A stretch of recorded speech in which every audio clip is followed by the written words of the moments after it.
Wheel chair కాదు, నా సంకల్పమే నా బలం. వీల్ చైర్ లేకుండా కింద కూర్చొని బ్యాటింగ్ చేస్తూ, త్రీ వీలర్ బైక్పై వన్ సైడ్ కూర్చొని బౌలింగ్ చేస్తూ నా కొడుకుతో కలిసి నెట్ క్రికెట్ ఆడిన ఈ క్షణాలు నాకెంతో ప్రత్యేకం. పరిస్థితులు మనల్ని ఆపలేవు. మనలో ఉన్న ఆత్మవిశ్వాసం, పట్టుదల, ప్రయత్నం మాత్రమే మన ప్రయాణాన్ని నిర్ణయిస్తాయి.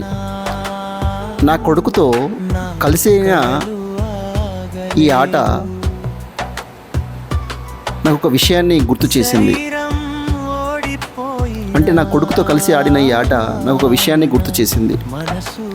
జీవితంలో గెలవడానికి కాళ్ళు అవసరం లేదు, ముందుకు సాగాలనే సంకల్పం ఉంటే చాలు కదా.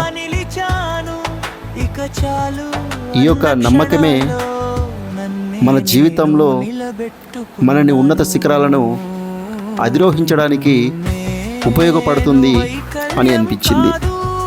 చాలామంది జీవితంలో అది సాధించలేను, ఇది సాధించలేను అని డీమోటివేట్ అవుతూ సెల్ఫ్ కాన్ఫిడెన్స్ని కోల్పోతారు.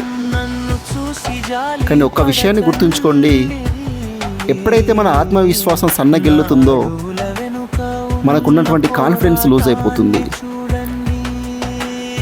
సో అనుక్షణం, అనునిత్యం మనలో ఆత్మవిశ్వాసాన్ని పెంపొందించుకొని మన సంకల్పం మనని ముందుకు తీసుకెళ్లే దిశగా ప్రతి ఒక్కరూ మీ యొక్క పాజిటివ్ థింకింగ్తో ముందుకు రావాలని ఆశిస్తూ, this is Srinivas signing up. Thank you.